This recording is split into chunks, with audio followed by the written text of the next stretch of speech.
Mr. Chair, honourable members, last month we had a fruitful exchange of views on the 2016 European semester on the basis of the report drafted by Mr. Sant. Today I am pleased to present a package which starts the 2017 European semester adopted by the European Commission last week. The European semester has become a key mechanism of the coordination of economic policies at EU level. It has played a crucial role in triggering and supporting urgently needed economic reforms in Member States. And in the current context of a gradual but all too moderate recovery, there is no time for complacency. The messages included in the 2017 Annual Growth Survey and more generally in the autumn package are a reflection of the new impetus that the Commission has given to the economic governance, building on the experience of the last few years.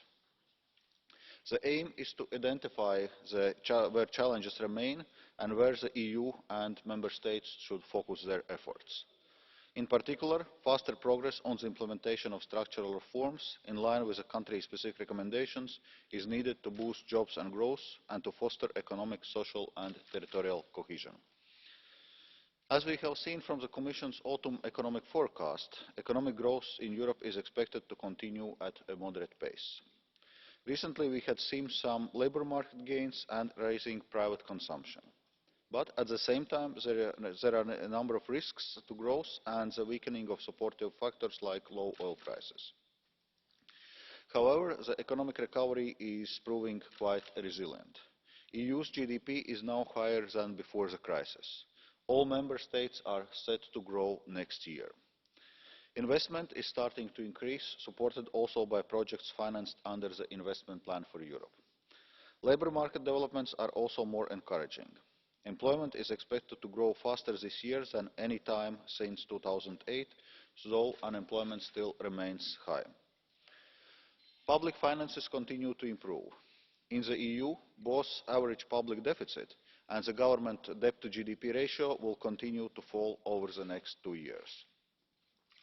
However, political uncertainty, slow global growth and weak global trade weigh on our growth prospects, and we face a number of economic and social challenges. Unemployment is still high. Disparities persist across and within countries, both as regards economic performance and social challenges. Public and private debt levels remain high in some Member States and act as a drag to growth. In the financial sector, there are still high levels of non-performing loans in several Member States. The Annual Growth Survey 2017 builds on the priorities set out in President Juncker's State of the Union address as well as on the Bratislava roadmap. The overarching message from the Annual Growth Survey is that we have to redouble efforts along the virtuous triangle of boosting investment, pursuing structural reforms and ensuring responsible fiscal policies. And in doing so, we have to focus on social fairness and delivering more inclusive growth. A new element in this year is a communication on the fiscal stance of the euro area.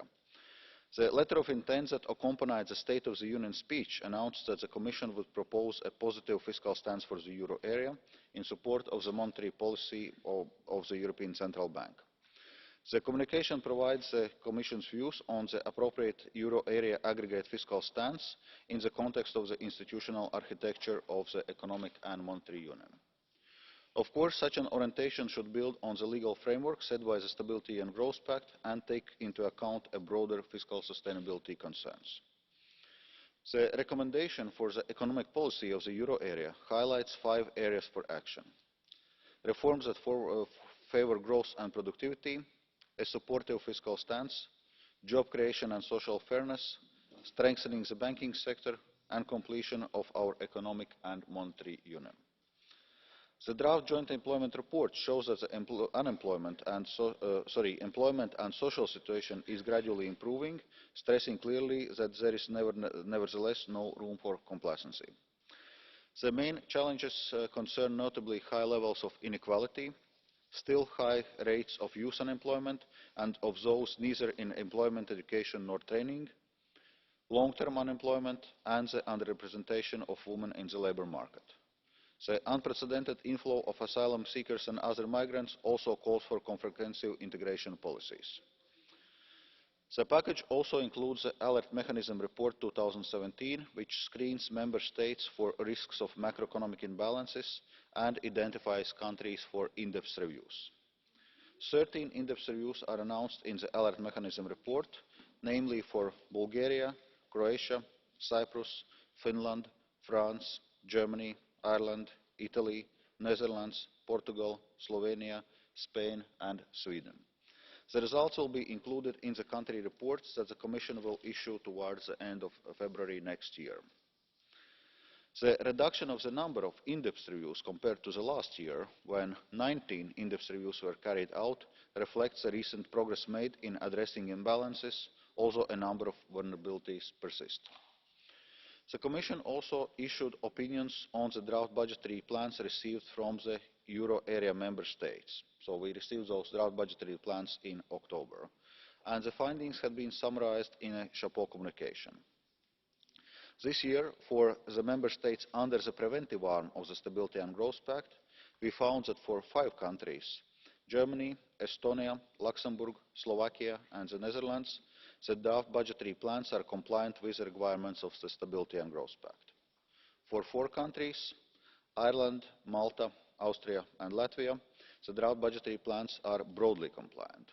And for 6 countries, Belgium, Italy, Cyprus, Lithuania, Slovenia and Finland, the draft budgetary plans pose a risk of non-compliance. Concerning the member states under the corrective arm of the Stability and Growth Pact, for France, the draft budgetary plan is found to be broadly compliant with the requirements of the SGP. For Spain, the draft budgetary plan, which was submitted under the no policy change scenario, is found to be at the risk of non-compliance. Also for Portugal, the draft budgetary plan is found to be at the risk of non-compliance. Portugal, however, is expected to correct the excessive deficit this year and transit to the preventive arm of the Stability and Growth Pact next year. Spain and Portugal have also submitted reports on actions taken in the response to the Council decisions to step up the excessive deficit procedures. The Commission has in the meantime assessed the possible partial suspension of European structural and investment funds and engaged in a structured dialogue with the European Parliament.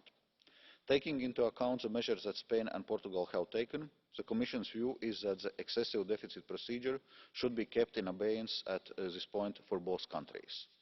Accordingly, the events that required a proposal by the Commission to suspend parts of the European structural and investment funds is no longer present, and there will be no such proposal by the Commission. This autumn package is there to assess the EU and euro area dimension of the European semester. In the coming weeks and months, the work will focus more on the country-specific dimension of the process. The Commission will present its country-specific analysis, including the in-depth reviews under the macroeconomic imbalances procedure and the country reports towards the end of February next year.